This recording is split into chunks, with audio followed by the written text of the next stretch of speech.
Hello everyone and welcome back to the channel. If you couldn't tell by the thumbnail, today we are looking at the Clown Killifish, or sometimes called the Rocket Killifish. It's easy to see why, as you saw in the thumbnail.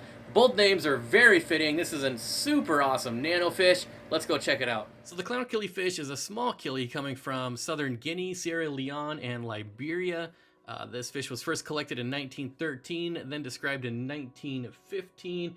And since then has gone through a number of name changes, and even today there's some dispute on what the name of this fish is. They disappeared from the hobby for a while, but they were reintroduced into the US in the late 50s to early 60s. In the wild, this fish is actually pretty uncommon, but when you do find them, they're found in very shallow water, even sometimes down to just an inch deep. The water is soft, acidic, usually around 78 degrees and a pH of around 6.0. I recommend keeping these between 75 and 80 degrees and keeping that pH around 6.5. Also, where they're collected in the wild, there's pretty much no water movement at all. So you want to replicate that in the aquarium and make sure you don't have a lot of flow, if any.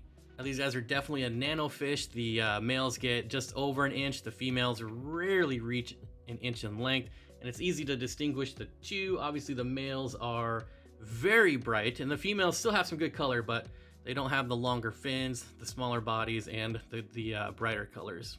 One thing I found to be untrue about this fish is if you look online, almost every resource will tell you that this fish requires live foods. And I think that's something that has been keeping this fish from really exploding in the hobby.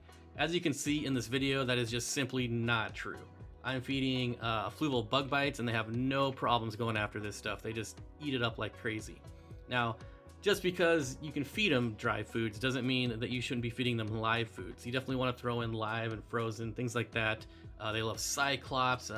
Basically, any live or frozen food they can fit in their mouth, they're going to love. The other advantage of feeding live food is it can sometimes trigger these guys to spawn. Now, spawning these guys would be an entire video on its own. It's pretty easy to trigger them to spawn and to get them to spawn, but the fry are insanely small, so it would definitely require a lot of work to raise the fry. So like I said, we'll leave that to a different video. Now these guys in the aquarium, again, you should have little to no water movement, lots of floating plants. They love hanging out in the roots of these floating plants.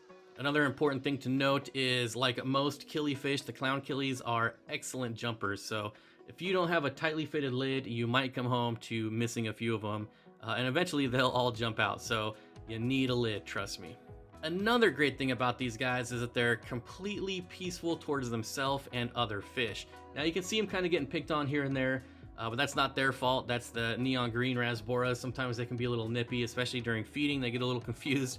So not at the fault of the clown killies. So again, just be careful who you're putting these fish with, because they are insanely peaceful fish. You want to make sure any tank mates are not going to nip these beautiful fins.